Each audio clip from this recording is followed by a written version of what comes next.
Welcome to our daily reflection for this Thursday, August 21st. And today we hear another disturbing story from the book of Judges. And here we have Jephthah, who makes a vow, a rash vow. Whenever someone makes a rash vow, it's always bad. It's a mistake. It's not what the Lord wants. In fact, Jesus himself in the Sermon on the Mount will say, no longer swear, but rather let your yes be yes and your no be no, but don't swear vows, right? And so Jesus will even teach against that. And Jephthah makes a vow that whoever comes out of his house, he'll offer up as a burnt offering if God grants him victory. And he gets the victory, he comes home, and his only child, his daughter, comes out first, and he's vowed to sacrifice her.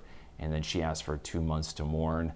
But she's heroic and generous, willing to make herself an offering to the Lord. But Jephthah is wrong in sacrificing his daughter. In fact, even the psalm, the church sees this in Psalm 40 that follows. It says, sacrifices and offerings I do not seek, but rather obedience from the heart. And this is not pleasing. It's not what the Lord wants. This is what sinful man in his misguided ways, trying to use oaths to manipulate God. And that is not something that, even though you might see people do things in the Bible, it doesn't mean what they're doing is right. Right? Jacob steals, or he lies to his father to get the blessing, but that's not right, and he will be punished for it. He'll have his own children who will lie and deceive him in the darkness, and others will as well, like Laban. And so there's so many ways in which we see things in the Bible, but we think, oh, well, Abraham takes Hagar as a concubine. Maybe it's okay to have a concubine.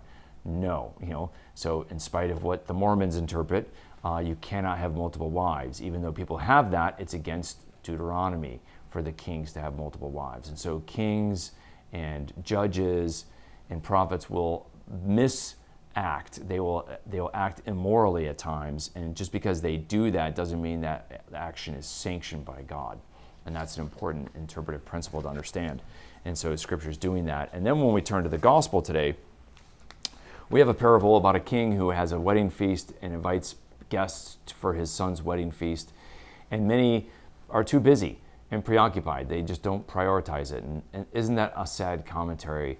Because God is the Father, he's the King, and he's invited us to the wedding supper of the Lamb and to the Mass and to the liturgy. And oftentimes people make excuses and have other priorities, and it's sad that we don't answer the summons. But in this parable, he invites other guests, and one he finds who comes to the wedding feast. That's good. But what's bad is he comes without a wedding garment. You were supposed to wear a wedding garment at a wedding feast as a sign of respect and of celebration. And so when the king finds him that way, he has him bound hand and foot and thrown out into the darkness. And you're like, whoa, that's kind of over the top punishment. That seems so mean in our modern sensitivities, right? And yet, what does that mean that he doesn't have a wedding garment? Well, we find out in Revelation chapter 19, Verse 8, when it comes to the king's wedding supper for the Lamb, for his son, we find that those who wear wedding garments are the saints, the righteous, and that those wedding garments represent something. And in verse 8, we're told that they are the righteous deeds of the saints. In other words, they're righteous deeds, which means deeds of love. You cannot come to the wedding supper of the Lamb if you don't have love. What does it mean that the 5 foolish virgins run out of oil in their lamps? They run out of good deeds. They run out of love. You cannot go to the wedding supper of the Lamb. You can't go to heaven if you run out of love for God.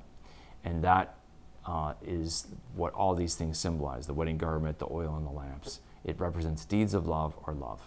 And so let's reflect on how we want to have love for others and love for Christ, so that we can be invited to the wedding supper of the Lamb. May the Lord bless and keep you.